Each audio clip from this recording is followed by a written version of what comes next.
Water. It's one of our most precious resources, but our water supplies are limited. 97.5% of the Earth's water is salty, and only 2.5% is fresh water. But over 2/3 of this fresh water is locked in the polar ice caps and glaciers. This leaves only 0.5% in our lakes, rivers and groundwater for agricultural, industrial and personal use. But due to pollution, the quality of this water is under threat. According to the World Health Organization, only 0.007% of the world's total water supply is safe for consumption, and this minuscule amount needs to be shared by the more than 7 billion people on the planet. And this water is not distributed evenly throughout the world. 1.2 billion people live in areas of water scarcity in places such as southwestern United States, India, Spain, North Africa, Australia and northern China. At the same time, demand for water is intensifying. Over the last 100 years, global population has tripled and water consumption has increased sixfold. But our total water supply has remained unchanged. More people are now using a lot more of the same limited amount of water. And what has driven this exponential increase in water consumption? A growing middle class in the emerging markets has been one key contributor. As disposable incomes rise, eating habits change, and people tend to eat more meat. It takes 1,300 liters of water to produce 1 kilo of wheat, and 3,400 liters for 1 kilo of rice. But 15,500 liters of water are required to produce 1 kilo of beef. And with continued population growth and prosperity, meat consumption is expected to double by 2050. At this rate, by 2030, total demand for water will exceed the available global supply by 40%. But what can be done to address our water challenges? Innovative companies are developing solutions that can help alleviate water scarcity, enhance the quality of water, and enable the more efficient use of this precious resource. For example, agriculture accounts for 70% of total water consumption, depleting groundwater resources in some regions. By adopting technologies such as micro-drip irrigation, farmers can significantly reduce the amount of water used to grow their crops by up to 70 to 80%. Urbanization and industrialization are also putting pressure on our freshwater resources. Industrial activity accounts for about 20% of global water consumption. Everything from our clothing and electronic gadgets to electricity generation requires vast amounts of water, and in the process, industrial wastewater is discharged into waterways, polluting our water. Industrial water recycling technologies such as advanced filtration and zero-discharge closed-loop water recycling systems can help alleviate some of the strain on our water supply while limiting water pollution. At the same time, as more people in developing countries move to cities, entire water distribution networks, sanitation systems, and wastewater treatment facilities need to be installed, generating demand for pipes, engineering, and construction. While in developed countries, an aging infrastructure desperately needs upgrading. Up to 30% of water in cities in developed countries is lost to leaks. But metering systems and advanced sensors can help utilities pinpoint leaks and fix them without digging up entire city blocks.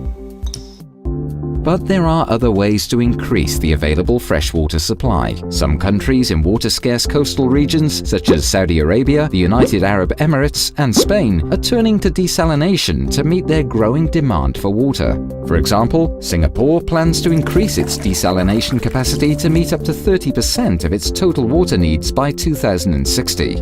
Companies that provide desalination technologies can help make this possible. Robeco Sam invests in these and many other solution providers to the global water challenge. But investing in water solutions is more than just providing people with access to water. It's also about capitalizing on long-term growth opportunities and enhancing portfolio returns. The water industry is expected to grow from about $500 billion today to $1 trillion by 2020. Robeco Sam Sustainable Water, mobilizing capital to enable the sustainable use of our water resources.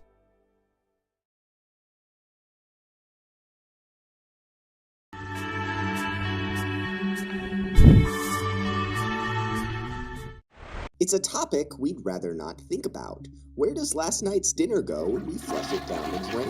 While you may already be grossed out just thinking about it, this question leads way to a significant subset of civil engineering and a massive amount of public funding. Just like all dogs go to heaven, all drains in a city lead to a wastewater treatment plant where that wastewater gets turned back into water that we can drink.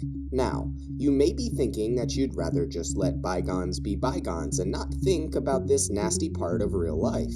But here's the thing. Chances are you've drunk water that was waste at some point, so you might want to take some time to understand this engineering process that makes dirty water clean. Here's where it starts. The toilet. Once you're done doing your business and flush that magical handle, your waste ends up at the inlet of one pretty interesting place, a wastewater treatment plant. Why is this place so interesting? Because it takes arguably one of the most disgusting substances in the world and turns it back into something that is essential to all life. Flushing just your toilet at halftime may not seem like a big deal, but when you couple it with thousands, if not millions, of others doing the same, it can result in some pretty high sewage flow rates. New York City has an array of 14 wastewater treatment plants that handle a combined 1.3 billion gallons of wastewater daily. That's enough wastewater to fill the Dead Sea with pure sewage in just 8 years. And that's just New York City. There are an estimated 14,748 treatment plants in the US alone that 76% of the USA's population relies on, according to the American Society of Civil Engineers. Understanding wastewater is crucial to understanding the critical infrastructure needed to support modern life. That brings us to the first step of the process that handles larger items in sewage, things like flushable wipes, 2x4s, toys, or even guns. You name it, and it's probably been caught in a bar screen. Bar screens are exactly what you would think. They are large vertical bars that stand at the inlet of nearly every wastewater treatment plant, designed to stop larger items from getting to the plant and hurting machinery like pumps. This first process where bar screens are used is commonly referred to as pre-treatment. The sole intention of pre-treatment is to remove the outliers in the sewage and make the whole mixture a little more homogeneous, or slightly less chunky. Bar screens are typically mechanically raked at certain intervals, depending upon the flow rates of the water treatment plant, although some older plants will still have more manual removal processes. Whatever is removed from the bar screens is then sent off to your average landfill or solid waste handling facility. Or, in the case of unusual items, such as guns, they're sent off to the evidence locker in a police station to be investigated. Next up is the grit chamber. Grit chambers are the next steps in the pretreatment process following bar screens. Since these bars don't catch everything, larger particles called grit still need to be removed from the sewage as it is made even more homogeneous. As the sewage flows into the grit chamber, the velocity of the rather viscous sewage is adjusted to allow for particles of sand and rock to settle out. This is needed because these particles can't be removed using chemicals, and they could potentially clog or destroy pumps later on in the process. There are 3 types of these chambers: horizontal grit chambers, aerated grit chambers, and vortex grit chambers, which all accomplish the same task using slightly different methods.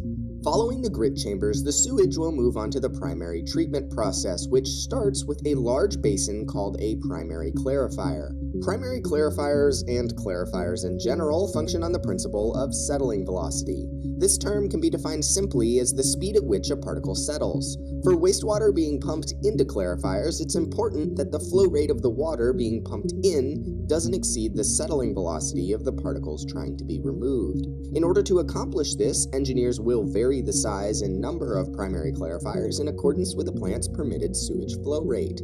This ensures that at varying flow levels, solids can settle out of primary clarifiers to the correct quantities. At this step in the process, the slightly treated wastewater, which is referred to as effluent, is free of solids larger than 10 micrometers and should be all organic matter, which will be treated further. The top layer of the clarified water flows over a weir wall and into the next basin in the process, called the aeration basin. Now begins the process of secondary treatment, the sole focus of which is to significantly degrade the biological content of the sewage. In many cases, this process starts with aeration basins. Effluent flows into the aeration basins, at the bottom of which are hundreds, if not thousands, of tiny air blowers that create bubbles through the water. The water is pumped into this tank along with something called return-activated sludge. You can think of return-activated sludge as a bunch of happy little bacteria that get to eat their favorite foods all day long. This introduction of significant amounts of bacteria along with the massive amounts of oxygen injected from the bubblers creates an environment perfect for the process of aerobic digestion. Summarized simply, it's the breakdown of organic matter along with the use of excess oxygen. Some older plants will add in another step before aeration basins referred to as biofilters or trickling filters. Found in many older plants, these filters essentially trickle the effluent over a medium like stone or plastic and allow for a film of bacteria to chow down on any organic matter in the water. This step is largely not used in newer plants due to more efficient and effective modern processes, but for plants with basins already installed, many still use them because they only benefit the treatment process in most cases. Following aeration basins, the effluent along with much of the sludge is pumped into a secondary filter or clarifier, where some of the sludge is removed and pumped back into the aeration basins as the return-activated sludge. Further settling of larger particles is also accomplished in these basins, as it is the final step of the process that will remove solids and larger biological matter. Water flows out of secondary clarifiers over a nearly identical weir wall to the primary clarifiers and moves on to the disinfection process. At this point, 85% of all organic matter is removed from the water, and the effluent should be safe to drink in most cases, although you probably wouldn't want to. Disinfection is the final step of the process and is usually accomplished in one of three ways, either through chlorine, ozone, or ultraviolet disinfection. Each process has its benefits and drawbacks, with each being used commonly throughout the wastewater treatment process across the world. Chlorine disinfects the water through chemical disinfection. Chlorine, which you can think of as concentrated bleach, is added to the effluent here to kill off any remaining bacteria and organisms still living in the water. When chlorine is added to kill off the bacteria, it then has to be removed before it can be discharged, as to not kill off anything in the discharge location. After this, the water is safe enough to discharge into a stream or lake. Ozone disinfection is another method of disinfection that involves pumping an electrical current through the water that causes oxygen molecules, O2, to disassociate and combine with a free oxygen molecule, forming O3, known as ozone. Ozone is an incredibly strong oxidant and causes microbes' cell walls to leak, rapid cell decomposition, and overall damage to cells. In other words, it kills off bacteria. The last common method uses ultraviolet light to scramble bacteria's DNA so that they cannot multiply. In UV disinfection, the bacteria in the water aren't killed, rather they're sterilized, rendering them harmless. If you were to ingest water with living microbes immediately following UV treatment, any harmful bacteria would be unable to multiply or render your body damage. Engineers choose between these methods based on a variety of factors such as flow rates, cost, and location of discharge, which brings us to the final step, effluent release. Effluent release exists in one of two forms. In most cases, the now treated water is released back into a stream or lake or other water source. In rare cases, usually in areas where water is scarce, the effluent discharge from a wastewater treatment plant can be discharged into another treatment plant directly where it will be treated further for consumption. This is referred to as full-cycle water reuse. From a chemical perspective, the final drinking water is the same as normal treated water that flows through your pipes now, but due to the connotation of your drinking water being sewage just days before, this treatment process is normally shied away from or not heavily publicized. The entire process of wastewater treatment takes on average 24 to 36 hours from when a drop of water enters to when it leaves. Each wastewater plant will receive a permit for flow rates, chemical levels, and effluent quality, among other things, from the EPA that outlines the necessary treatment for a plant. Wastewater plant operators will make adjustments to a plant's operation and constantly measure levels to ensure proper discharge and proper treatment. Without these operators and the dirty job that they do around the clock, our sewage would always stay sewage, and sanitation in modern cities would be much, much worse. Wastewater treatment is an essential dirty job, and you can thank the 14,748 treatment plants in the US alone for not having to worry about what happens when you flush.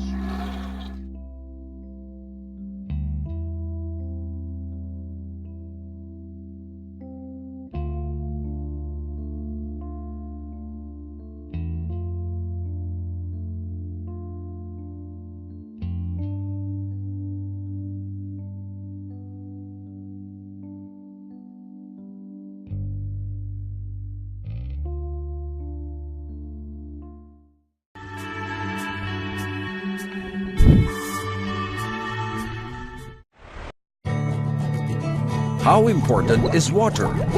A question we all should ask.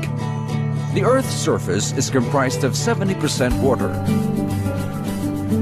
The human body, 75%. With all the water on the planet, 97% is in the seas and oceans, and 2% is frozen in ice caps.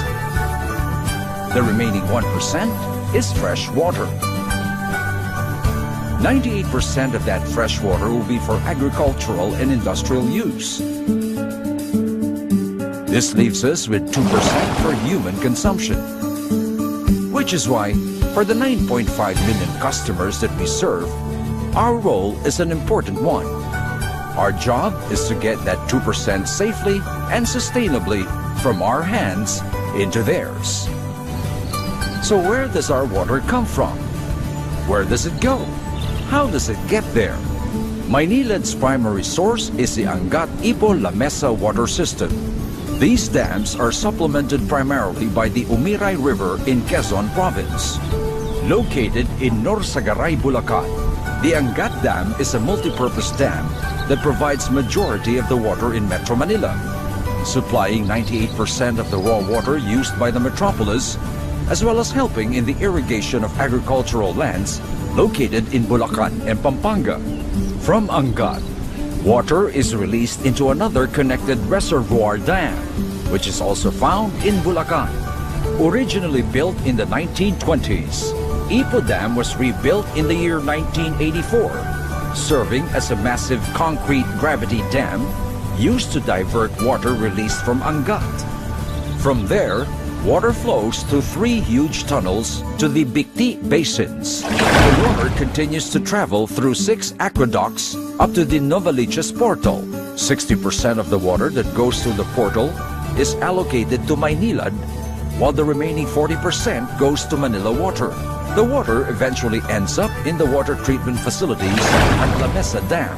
The water from the Novaliches portal is divided between the 2 Maynilad treatment plants located inside the La Mesa Dam compound.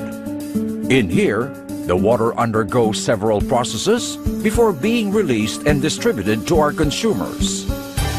Commissioned in 1982, the La Mesa Treatment Plant 1 is a conventional type plant. The raw water from the La Mesa Dam passes through bar screens to filter out foreign objects. The water then enters pre-chlorination, after which a coagulant is added that reacts with impurities, making them easier to remove.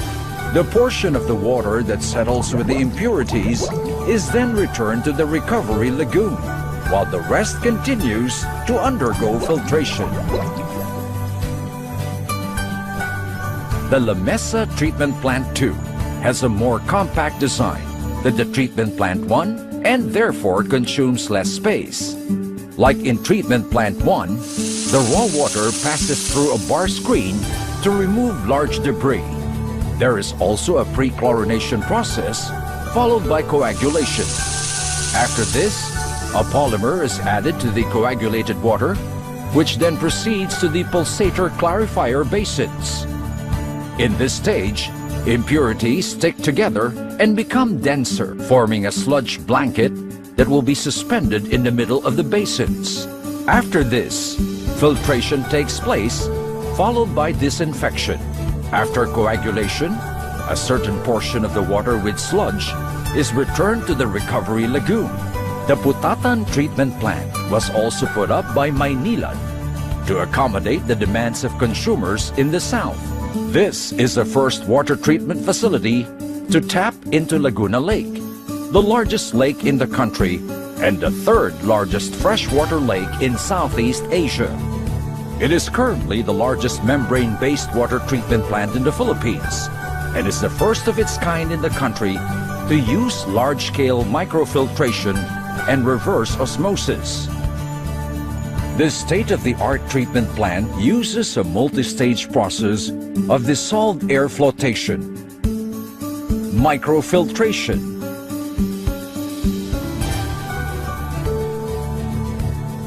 reverse osmosis, and chlorination to ensure that the water from Laguna Lake passes the Department of Health-issued Philippine national standards for drinking water. The processed water from each treatment plant is periodically tested by Maynilad chemists to examine its safety and potability. After passing Maynilad standards, it comes out as potable water, which is now safe for drinking. But the service of Maynilad does not stop there. From each treatment plant, the water travels through secure water pipes throughout our network of facilities, which include a number of reservoirs, pumping stations, and mini boosters. This transition is handled by the Water Network Department. By studying and applying the right pressure to each water pipe, they ensure that the water from Maynilad reservoirs and pumping stations flows efficiently to our customers. Working alongside them is the Central Non-Revenue Water Division, responsible for the protection and maintenance of Maynilad's pipes. The division ensures that our customers receive a constant supply of water, as well as reduce Maynilad's revenue losses from damaged pipes. To make sure that we deliver excellent customer service, Maynilad business area offices across Metro Manila ensure the safe delivery of water to our customers' faucets. They are in charge of handling water shortages and billing for our customers, as well as ensuring that our water pipes have no illegal connections and are fit for supplying potable water. Maynilad takes its service a step further by providing our customers with the highest quality water solutions available. This comes in the form of 5 major wastewater treatment plants. Water from each household, whether connected to Maynilad sewage pipes or stored in septic tanks, is collected for treatment. In line with our sanitation services, Maynilad also provides septic tank cleaning operations, also known as desludging.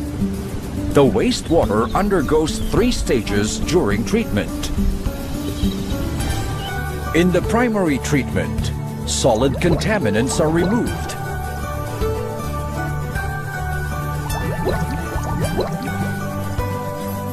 This is followed by the secondary treatment, where biological matter are eliminated via separation process. And finally, during the tertiary treatment, the processed water is disinfected.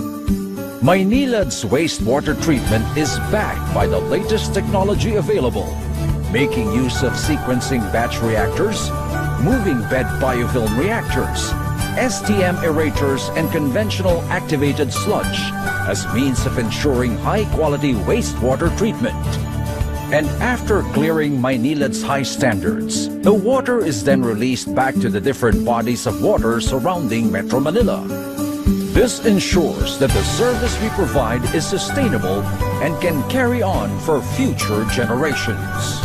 Providing safe, affordable, and sustainable water solutions to our consumers so that they can lead healthier and more comfortable lives, that is the sole mission of Maynilad, a company with a legacy, serving and at the same time leading the nation towards excellence.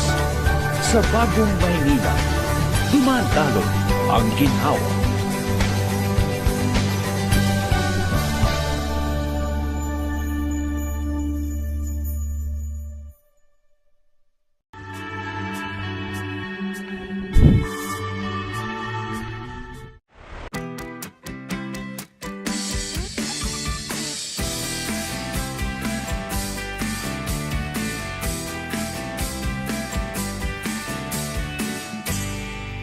My name is Kevin Wong and my age is 18, and we're looking at wastewater treatment today.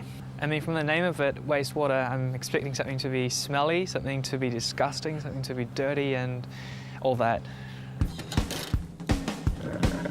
It all has to go somewhere. Kevin's off to Pawanui in the Coromandel, where he's flushing out the notion that a job dealing with wastewater is not a job to be sniffed at. This small holiday settlement is one of the most advanced treatment facilities in New Zealand. Hi Terry. Hey Kevin, how you going? Pretty good, thanks. It's a lovely day. Yeah, it's fantastic, isn't it? I hear you want to have a look through my treatment plant? Yeah, I'm quite keen to find out what it's all about. Yeah. Oh well, come in and I'll show you around. Awesome, thanks.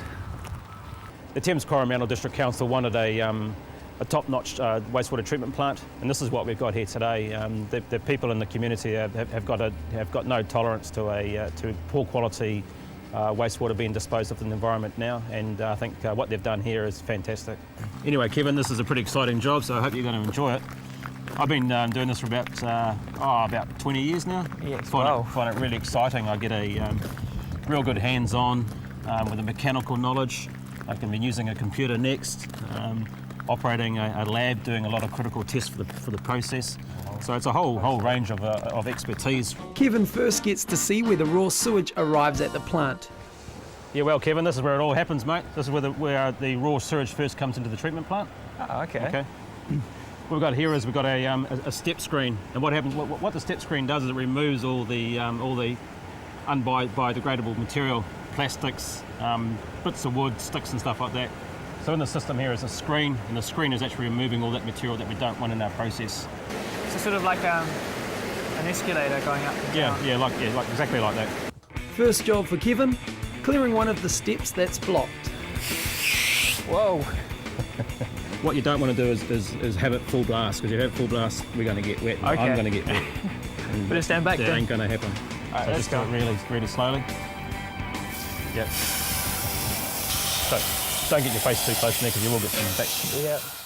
This job would suit a hands-on person, but also a person who takes pride in their job as well.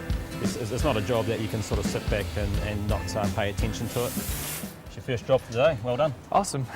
The main part of the process happens here in the aeration tank or reactor. The incoming raw sewage or influent is literally eaten by millions of bugs. So we've got the food, which is the raw influent, the biomass, and the bacteria that actually needs air to actually survive as well. Okay. So it's like ourselves, we need cheeseburgers and we need food to breathe. So this process here is doing all three of those. We've got the food coming in being the raw effluent, we've got the biomass being the bacteria, and we've got the oxygen to keep them alive. Okay, what we're going to do, mate, is we're going to grab the bucket here with the rope on it. Okay. We're going to lower that into the reactor. What we want to do is completely submerge the bucket below the water, all right? Sounds like fun.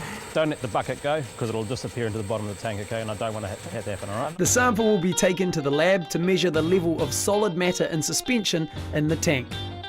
Yeah, keeping the bacteria in a real healthy state can only take about 12 hours for the process to actually turn upside down. And could actually take me up to a week to get it back online again. So it's very important that I keep a close eye on the process. Sludge drops to the bottom, leaving clear water on the surface. This clear water is transferred from the tank to the third and final stage of the process. What we're doing is we're just putting the wastewater through a fine filter, and just removes any final particles before we dispose of it. And we also use we've got UV for disinfection, so that kills any of the final bacteria in the wastewater before it gets disposed. This particular plant in Pawanui has got the toughest consents in New Zealand.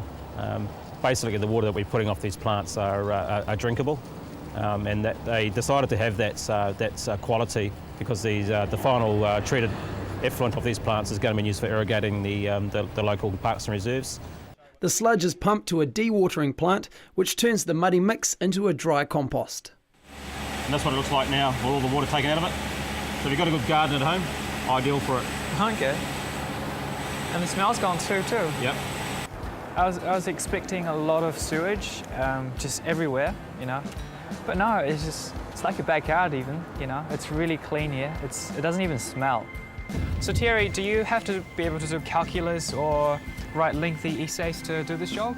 Yeah, well, having some understanding of maths is certainly an advantage. But to tell you the truth, I left school when I was 15.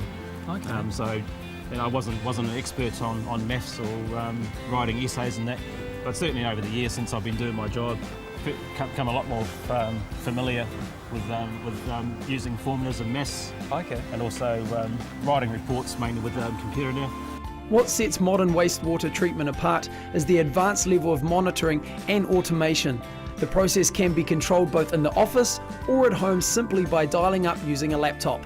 But however sophisticated the gear, collecting samples and lab calculations is very much part of the job. Lab work is very important to my job here.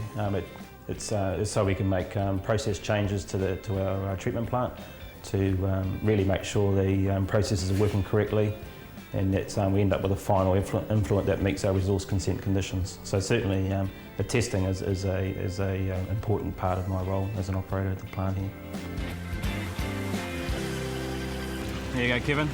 That's why I enjoy my job so much. You won't find any stream in New Zealand that looks as good as that. So has Kevin scrubbed up as well as the water? Yeah, Kevin's done really well. It's good to have someone to when you can explain to them the process and they can actually question your conversation. So I think that's great to actually hear from a student. I had a wonderful experience. It's very fulfilling. It's a lot of learning, and it's a lot of fun too. The Primary Industry Training Organisation offers a national certificate in wastewater treatment, and skills are learnt on the job. Anyone with a practical bent and strong initiative can be a wastewater treatment operator. Good results in NCEA maths and science is often enough to secure a place. To study, you need to be employed in the industry. The principles of running a wastewater treatment plant are the same everywhere, so the skills learnt here can extend to anywhere in the country.